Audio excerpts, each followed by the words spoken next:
मैं आप सभी दर्शक मित्रों का इस क्रमबद्ध बाइबल अध्ययन कार्यक्रम सत्य वचन में हार्दिक स्वागत करती हूँ और आशा करती हूँ आप अवश्य ही आज के अध्ययन से भी अपने जीवन के लिए महत्वपूर्ण बातों को सीखेंगे।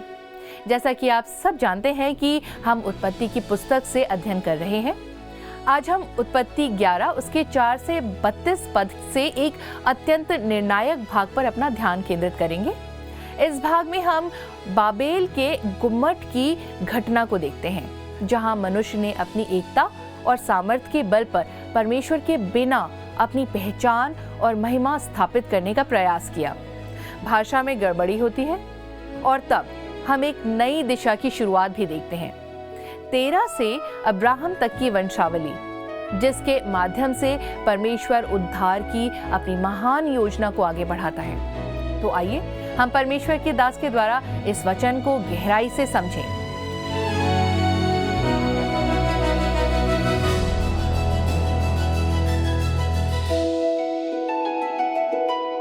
प्रिय मित्रों, प्रभु यीशु मसीह में आप सभी को प्रेम भरा नमस्कार।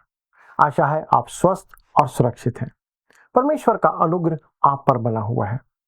दोस्तों, एक बार पुनः आप सभी का सत्यवचन बाइबल अध्ययन में स्वागत है। पिछले प्रसारण में हम उत्पत्ति 11 अध्याय के आरंभ में ही बाबुल की मीनार के बनाए जाने पर मनन कर रहे थे। दोस्तों, अब हम उसी अध्ययन को आगे बढ़ाएंगे और पद 4 से आगे देखते हैं। तो आइए हम अपने अध्ययन में आगे बढ़ते हुए उत्पत्ति 11 अध्याय के पद 4 को पढ़ते हैं। लिखा है, फिर उन्होंने कहा, आओ हम एक नगर और एक गुम्मट बना लें, जिसकी चोटी आकाश से बातें करे। इस प्रकार से हम अपना नाम करें, ऐसा ना हो कि हमको सारी पृथ्वी पर फैलना पड़े। मित्रों, यहाँ पर आप ध्यान दीजिए कि उन्होंने कहा, आओ हम अपने लिए एक नगर बनाएं और अपने लिए या अपना नाम कमाएं, ऐसा ना हो कि हमको पृथ्वी पर तितर बितर होना पड़े। दोस्तों, उनके पास मैं शब्द की एक बहुत बुरी दशा या आदत थी कि आओ हम अपने लिए अपना नाम कमाएं, अपने बारे में सोचें। मेरे विचार में दोस्तों, इस मीनार का एकमात्र उद्देश्य मनुष्यों को एकत्रित करने के लिए था। वास्तव में बाबुल की मीनार जिगुरात नाम की या जिगुरात आकार की बनी होती थी, जो नीचे से चौड़ी होती थी, परंतु ऊपर की ओर वो सकरी की सकरी और सकरी होती जाती थी। ऐसे आकार के बहुत से मीनारों के अवशेष आपको टिग्रिस और यूफ्रेटस की घाटी में आज भी देखने को मिल सकते हैं। कसदियों के ऊर नगर में, जहां अब्राहम रहता था, वहां भी ऐसी एक मीनार का अवशेष पाया गया था। दोस्तों, वह पूर्णतः ईंट से बनी हुई बड़ी ही मजबूत इमारत होती थी। इसके चारों ओर एक सड़क या रास्ता होता था जो चोटी की तरफ लेकर के जाता था, और बहुत स्पष्ट रूप से दोस्तों, इस चोटी पर एक वेदी होती थी जिसमें मानव बलि चढ़ाई जाती थी। इस प्रकार से ये बना होता था। बाद में दोस्तों, बच्चों को भी इसमें बलि दिया जाने लगा, बच्चों की बलि चढ़ाई जाने लगी और उन्हें वहां पर एक लाल गर्म प्रतिमा के ऊपर बच्चों को जिंदा डाल दिया जाता था। दोस्तों, ये सब बातें जिगुरात के साथ या उस जिगुरात के अंदर जुड़ी हुई थी, जो कि बाद के इतिहास को प्रकट करती हैं। परंतु बाबुल की मीनार के निर्माण के समय दोस्तों, यह मीनार सर्वशक्तिमान सामर्थी परमेश्वर के विरुद्ध मनुष्यों के विद्रोह को प्रकट करता या दर्शाता है। और स्पष्ट रूप से दोस्तों, यह निम्रोद ही था जिसने इसकी अगुवाई की थी। वह बाबेल शहर को बनाने वाला और स्पष्ट रूप से बाबेल के मीनार को भी बनाने वाला व्यक्ति था। दोस्तों, यह स्थान उसके लिए संसार में एक शासक खड़ा करने का था जो परमेश्वर के विरोध में था, और वह स्वयं इस काम को कर रहा था। मित्रों, वह अपनी महत्वाकांक्षा को साधने और अपने सपनों को साकार करने के लिए दो विशेषताओं के कारण अनिवार्य था, जो कि यहाँ पर वो करता है। सबसे पहले उसे एक एकता का केंद्र चाहिए था, जो एक मुख्यालय जैसा हो, और उसे एक राजधानी की भी आवश्यकता थी। एक स्थान जहां पर लोग एकत्रित हो सके, एक स्थान जहां से लोगों की देखभाल की जा सके, और इसी कारण से उसने बाबेल शहर को बनाया था, उसका निर्माण किया था। इस संसार में उसके एक शासक बनने की जो आवश्यकता थी, वह इसके द्वारा वह पूरी करता है। दूसरा, कि वह उस भीड़ को जमा करने के लिए एक स्थान उसे चाहिए था जो न केवल भौगोलिक तरीके से परंतु मनोवैज्ञानिक तरीके से निर्माण किया गया हो, जो उनमें एक उत्साह को उत्पन्न करे और उन्हें एक जिज्ञासा, एक प्रेरणा, एक संगीत और युद्ध की पुकार दे, जहां पर लोग उस स्थान पर उसके बुलाने पर आ सकें। जैसे कि झंडे लिए हुए जवानों के चारों ओर एक भीड़ इकट्ठा हो जाती है, उसी प्रकार मित्रों वहां पर एक सम्मोहक और सम्मोहन करने वाली प्रेरणा होना चाहिए। वहां पर एक स्मारक होना चाहिए जो लोगों को एकत्र कर सके, अपनी ओर खींच सके। जैसे कि लेनिन की कब्र थी जहां पर कम्युनिस्ट मिला करते थे, और ठीक उसी प्रकार से निम्रोद के दिनों में भी यह बाबेल का मीनार था, यह गुम्मद था जहां लोग एकत्रित होते थे। दोस्तों लोग उससे आकर्षित होते थे और वे कहते थे आओ हम अपने लिए। दोस्तों यह परमेश्वर के लिए नहीं था, उसके विरोध में एक चुनौती थी, एक विद्रोह था। और आगे लिखा है आओ हम अपने लिए नाम कमाएं। मित्रों यह उनके अभिमान और उनके उद्देश्य को, उनके घमंड को प्रकट करता है। आइए दोस्तों अब हम देखें कि बाबेल का मीनार क्या नहीं था। दोस्तों वह बारिश के बाढ़ से छुपने का शरण स्थान या बचने का स्थान नहीं था। वह जल प्रलय के पानी से बचने के लिए या उसके ऊपर तक बनाया गया स्थान नहीं था, जैसे कि कुछ व्याख्याकार इस बात को मानते हैं, और मैं इसे एक बचकानी व्याख्या मानता हूं जब लोग ऐसा कहते हैं। लेनिन की कब्र कोई शरण स्थान नहीं थी। जब वोल्गा नदी उसके ऊपर से बहा करती थी, लोगों के लिए उसमें कोई सुरक्षा नहीं थी। यहाँ पर यह मीनार परमेश्वर के विरोध में मनुष्य के घमंड, मनुष्य के जिद्दीपन और उसके विद्रोही स्वभाव को प्रकट करती है। ये मीनार परमेश्वर ने मनुष्य से कहा था फूलो, फलो और पृथ्वी में भर जाओ, परंतु इसके बदले में मनुष्यों ने उत्तर दिया कि हमें कुछ नहीं करना है, हम यहीं पर रहना चाहते हैं, हम लोग अलग होना नहीं चाहते हैं, हम अलग स्थान पर जाना नहीं चाहते हैं, परंतु हम सब एकजुट होकर यहाँ पर रहना चाहते हैं। हम आपके साथ शुरू से अंत तक हैं, वहीं पर रहना चाहते हैं। दोस्तों बाबेल का मीनार परमेश्वर के विरोध में एक विद्रोह था। मित्रों मैं आपको इस बात को भी याद दिलाना चाहता हूं और बताना चाहता हूं कि बाबेल की मीनार एक धार्मिक चिन्ह भी था। यह एक जिगरूत था, जिसे कि पहले से मैं कह चुका हूं कि उस पूरी घाटी में विध्वंसक या ऐसे लोगों को बिगाड़ करने वाले जिगरूत होते थे। ये वे स्थान थे जहां पर लोग सृष्टि की आराधना किया करते थे, ना कि सृष्टिकर्ता की।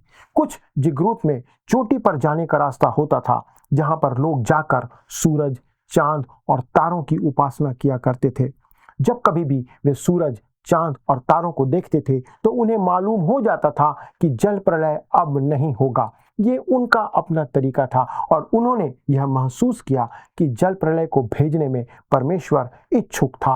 वे मानते थे कि परमेश्वर ने ये जल प्रलय भेजा है। दोस्तों अब हम इस बाबेल की मीनार के प्रति परमेश्वर की प्रतिक्रिया को देखते हैं, और आइए हम आगे बढ़ते हुए पढ़ते हैं अध्याय 11 का पद 5 और 6।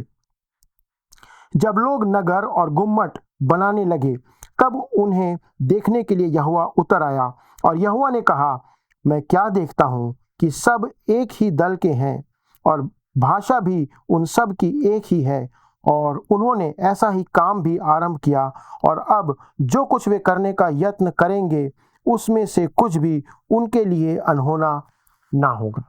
मित्रों यह एक आश्चर्यजनक कथन है।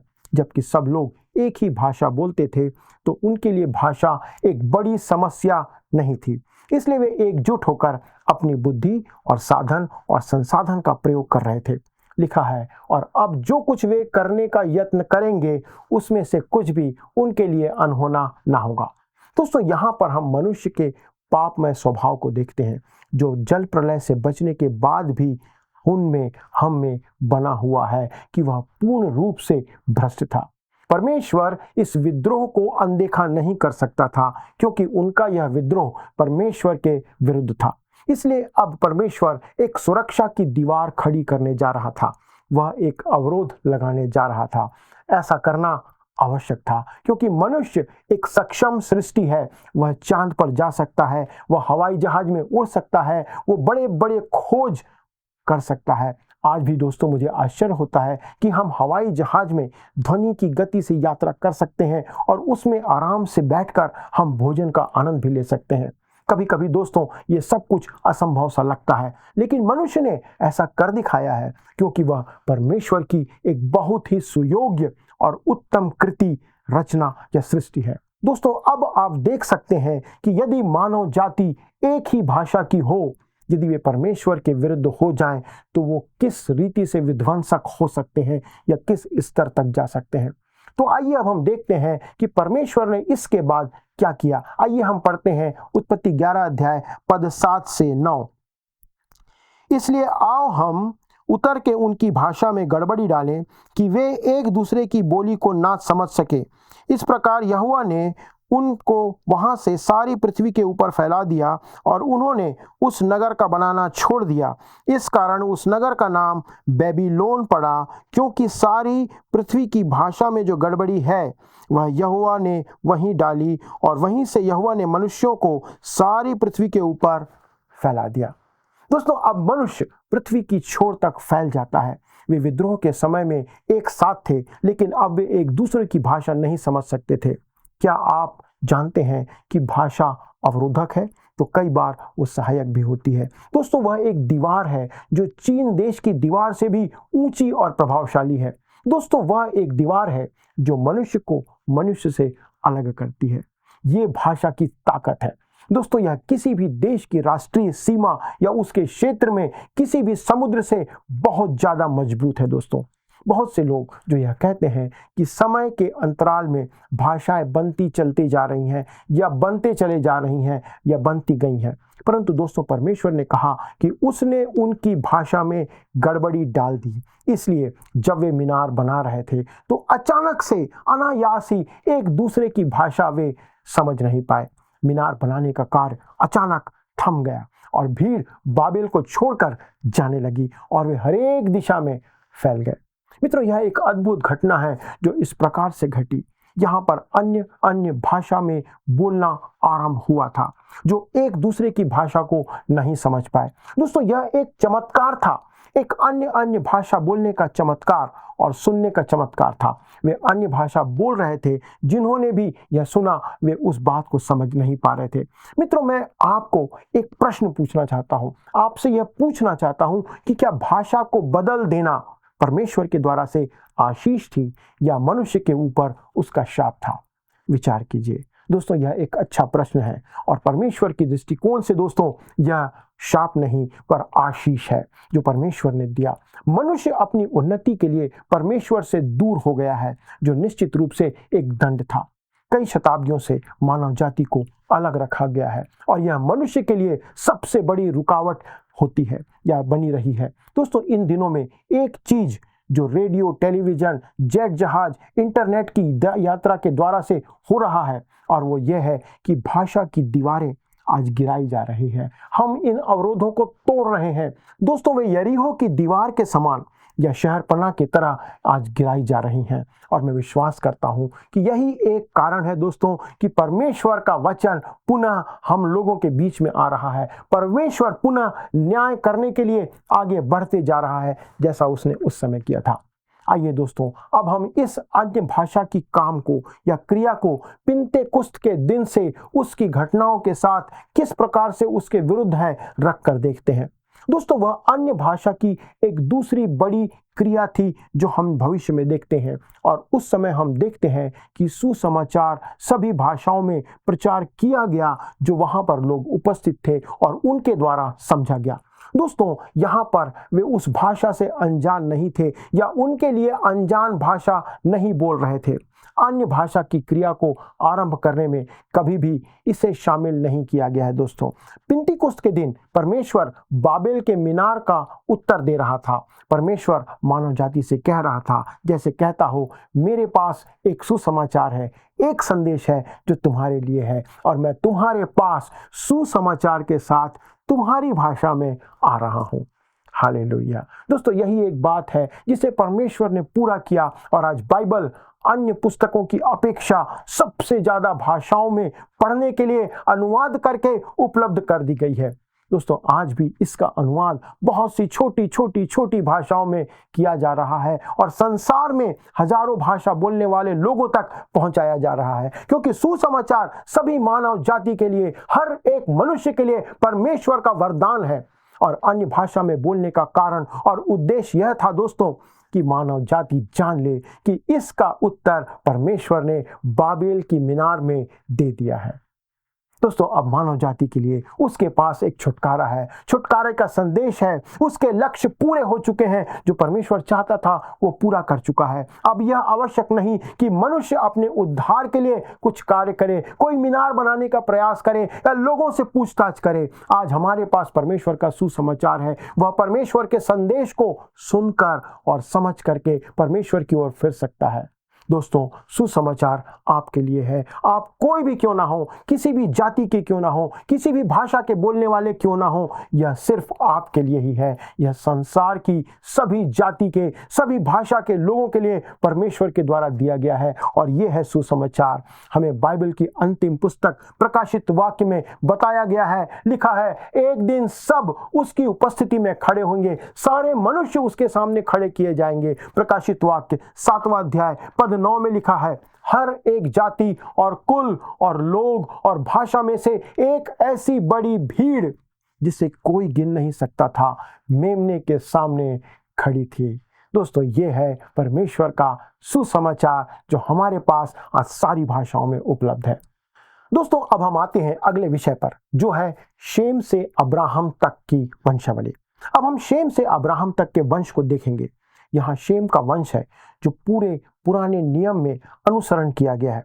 तो आइए हम पढ़ते हैं उत्पत्ति 11 अध्याय उसका पद 10, लिखा है, शेम की वंशावली यह है, जल प्रलय के 2 वर्ष पश्चात जब शेम 100 वर्ष का हुआ तब उससे अर्पक्षद का जन्म हुआ। दोस्तों हम देखते हैं कि शेम की वंशावली अगले पदों में दी गई है, जिसे जानने के लिए हम पढ़ते हैं पद 24 और पद 25 को। जब नाहोर 29 वर्ष का हुआ तब उसके द्वारा तेरह का जन्म हुआ और तेरह के जन्म के पश्चात नाहोर 119 वर्ष और जीवित रहा और उसके और भी बेटे बेटियां उत्पन्न हुई। दोस्तों आप देख सकते हैं कि हम तेरह के वंश क्रम का अनुसरण कर रहे हैं, पर तेरह के वंश क्रम को क्यों देख रहे हैं, इस बात को पद 26 में बताया गया है। उत्पत्ति 11 उसके 26 में लिखा है, जब तक तेरह 70 वर्ष का हुआ तब तक उसके द्वारा अब्राम और नाहोर और हारान उत्पन्न हुए। दोस्तों अब हम अब्राहम के वंश को देखने जा रहे हैं, जिसे हम बाइबल के अंदर अब्राहम के रूप में जानते हैं, जिसका पहले नाम अब्राम था। हम लोग शेम के वंश को भी देख रहे हैं दोस्तों, और वास्तव में हम बाइबल में से इस वंश का अनुसरण करते जा रहे हैं, उसके पीछे चल रहे हैं, क्योंकि बाइबल इसी वंश का अनुसरण करती है। परमेश्वर का वचन इसी वंश का अनुसरण करते हुए सीधे जाकर प्रभु यीशु मसीह पर और उसके क्रूस तक हमें लेकर के जाता है।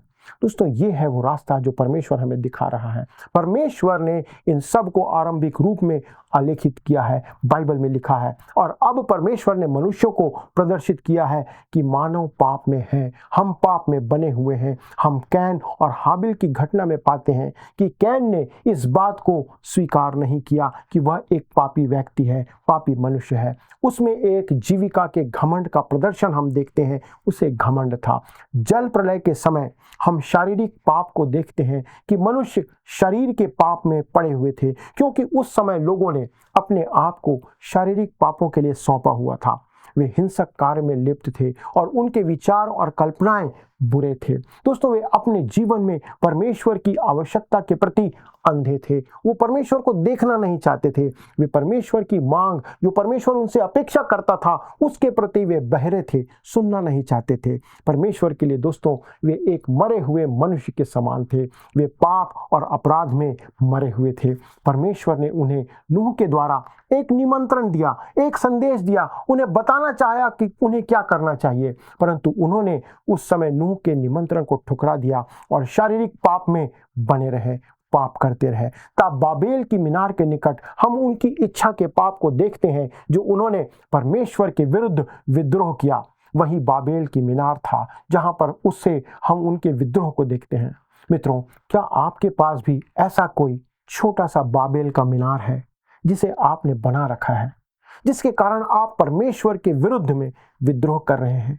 कोई ऐसी आदत, आपके जीवन में कोई ऐसा विचार जो परमेश्वर के विचार से अलग है। जो भी हो दोस्तों, यह मनुष्य का एक स्वभाव है कि वह परमेश्वर के विरुद्ध में विद्रोह करता रहता है। और मैं आपको इसे एक उदाहरण के साथ समझाना चाहता हूँ। दोस्तों, एक बार एक छोटे और नटखट बच्चे से परेशान होकर उसकी माँ ने उसे समझाया कि वह बदमाशी ना करे, लेकिन वह नहीं माना। तब उसकी माँ ने उसे बुलाया और उसे कहा कि दीवार की तरफ मुंह करके तुम बैठ जाओ। और वह वहाँ पर खड़ा हो गया और वहाँ पर उसने समय व्यतीत किया। और बाकी सदस्य, घर के जितने भी लोग थे, उसे छोड़कर अपने घर के अंदर कमरे में चले गए। कुछ समय के बाद माँ ने उसकी आवाज़ सुनी और उसने पुकार कर कहा, यहाँ आओ। जब छोटा बालक माँ के सामने आया तो माँ ने उससे पूछा, क्या तुम दीवार की ओर मुंह करके बैठे थे? उस बालक ने जवाब दिया, हाँ, मैं बैठा तो था, परंतु अपने हृदय में मैं अभी भी खड़ा हुआ हूँ। दोस्तों, वो कहता है कि भले मैं शारीरिक तौर पे बैठा हूं, परंतु अंदर से मैं ढिठाई में खड़ा हुआ हूं। मित्रों, मेरा विश्वास कीजिए, आज भी बहुत से स्त्री और पुरुष हैं जो अपने हृदय के अंदर में खड़े हुए हैं। परमेश्वर के सामने लोगों को वो दिखाते हैं कि वे नम्र और दीन हैं, परंतु वे परमेश्वर के विरुद्ध में खड़े हुए हैं, परमेश्वर के वचन के विरोध में काम कर रहे हैं, परमेश्वर की आज्ञा का उल्लंघन करते हुए वो जीवन जी रहे हैं। उन्होंने अपने लिए एक छोटा सा बाबेल का मीनार बना रखा है जो परमेश्वर के विरुद्ध में विद्रोह है।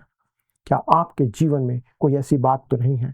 दोस्तों, अब जैसे ही हम यीशु मसीह की ओर ले जाने वाले इस वंश का अनुसरण करते हैं तो यहाँ पर 13 की पीढ़ी को हम देखते हैं, उसके परिवार को हम देखते हैं, उसकी सूची को हमें पढ़ने को यहाँ पर मिलता है। आइए हम पढ़ते हैं अध्याय 11 के पद 27 से 32 में, जो यहाँ पर दिया गया है। 13 की वंशावली यह है। 13 से अब्राम, नाहोर और हारान का जन्म हुआ, और हारान से लूत का जन्म हुआ। और हारान अपने पिता के सामने ही कसदियों के ऊर नगर में, जो उसकी जन्मभूमि थी, मर गया। अब्राम और नाहोर दोनों ने विवाह किया। अब्राम की पत्नी का नाम सारे और नाहोर की पत्नी का नाम मिल्का था। यह उस हारान की बेटी थी जो मिल्का और यिस्का दोनों का पिता था। सारे तो बांझ थी, उसके संतान ना हुई। 13 अपने पुत्र अब्राम और अपने पोते लूत जो हारान का पुत्र था, और अपनी बहू सारे और उसके पुत्र अब्राम की पत्नी थी। इन सबों को लेकर कसदियों के ऊर नगर से निकलकर कनान देश जाने को चला, पर हारान नामक देश में पहुंचकर वहीं रहने लगा। जब 13 205 वर्ष का हुआ तब वह हारान देश में मर गया। दोस्तों, हमें अब्राहम के जीवन और उसके वंश की थोड़ी जानकारी यहाँ पर इसलिए दी गई है क्योंकि अब हम अब्राहम के वंश क्रम का अनुसरण करने जा रहे हैं, जिसको हम अगले अध्ययन में देखेंगे। पर दोस्तों, इस स्थान में उत्पत्ति की पुस्तक और वास्तव में पूरी बाइबल एक नया मोड़ यहाँ पर लेती है, और एक बड़ा विभाजन यहाँ पर हमें सीधे सीधे उत्पत्ति की पुस्तक के जो बीच से गुजरता है देखने को मिलता है। पहले 11 अध्याय एक तरफ हैं और आखिरी 39 अध्याय दूसरी तरफ है। पहले 11 अध्याय में 2000 से अधिक सालों का समय पूरा होता है, और यहाँ पर हमें बताया गया है, जो कि बाइबल के बाकी हिस्सों को मिलाकर बने हुए पूरे समय के बराबर है। और दोस्तों, आने वाले इन 2000 सालों की तुलना उत्पत्ति 12 अध्याय से लेकर 50 अध्याय के 350 सालों से आप कर सकते हैं। उत्पत्ति के इन पहले 11 अध्यायों में हमने सृष्टि की रचना को देखा, मनुष्य का पतन देखा, जल प्रलय और बाबेल की मीनार को देखा। दोस्तों, ये 4 बड़ी घटनाएं हैं जो हमें यहाँ पर पहले 11 अध्याय में देखने को मिलती है, जिन्होंने इतने लंबे समय के इतिहास को पूरा किया।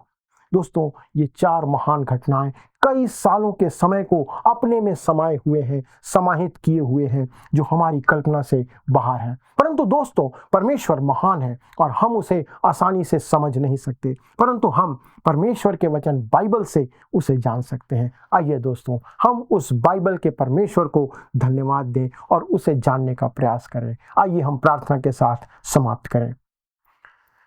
स्वर्गीय परमेश्वर पिता, हम धन्यवाद देते हैं आज के इस वचन के लिए। प्रभु, कई बार हमारे जीवन में ऐसे छोटे मीनार हम बना कर रखते हैं जो आपके विरोध में विद्रोह है। पिता परमेश्वर, अनुग्रह करें कि आज इस अध्ययन के द्वारा हम उस विद्रोह को उस छोटे मीनार को पहचाने जो हमारे जीवन में हमने बना रखा है, और अनुग्रह करें कि आपकी दया से उसे तोड़ा जा सके, हम उससे दूर हो सके, ताकि हम आपके वचन का अनुसरण करते हुए आपके निकटतम में आने पाए। हमारे सारे दर्शकों के लिए प्रभु जो हमारे साथ जुड़े हैं, धन्यवाद देते हैं। उनके ऊपर आपकी आशीष की कामना और प्रार्थना करते हुए विनती को प्रभु यीशु ख्रीस्त के नाम से मांगते हैं, आमीन। अगले प्रसारण तक परमेश्वर का अनुग्रह आपके साथ बना रहे। लेकिन यदि आपके पास कोई प्रश्न है तो कृपया हमें फोन करना ना भूलें। हम आपके फोन का इंतजार कर रहे हैं। प्रभु आपको आशीष दे। प्रिय मित्रों, मैं विश्वास करती हूँ कि आपने अवश्य ही आज के अध्ययन के द्वारा नई बातों को सीखा है। हमने देखा कि परमेश्वर के बिना बनाई गई योजना सफल नहीं होती है।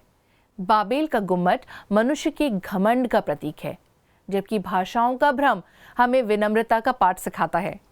हमने देखा कि तेरह और अब्राहम की वंशावली के द्वारा परमेश्वर इतिहास को अपने उद्देश्य के अनुसार आगे बढ़ाता है। आइए हम परमेश्वर की योजना पर भरोसा करें, क्योंकि वही हमारे जीवन को सही दिशा और सच्चा उद्देश्य देता है। आप उससे दूर रहकर कुछ भी नहीं कर सकते, इसलिए आज ही अपने जीवन में एक सही निर्णय लें। आइए अब हम प्रश्नों को देखते हैं। पिछले प्रश्न का उत्तर है बी, निम्रोद। निम्रोद ने जल प्रलय के बाद सभी मानव जाति को एकजुट करने का प्रयास किया।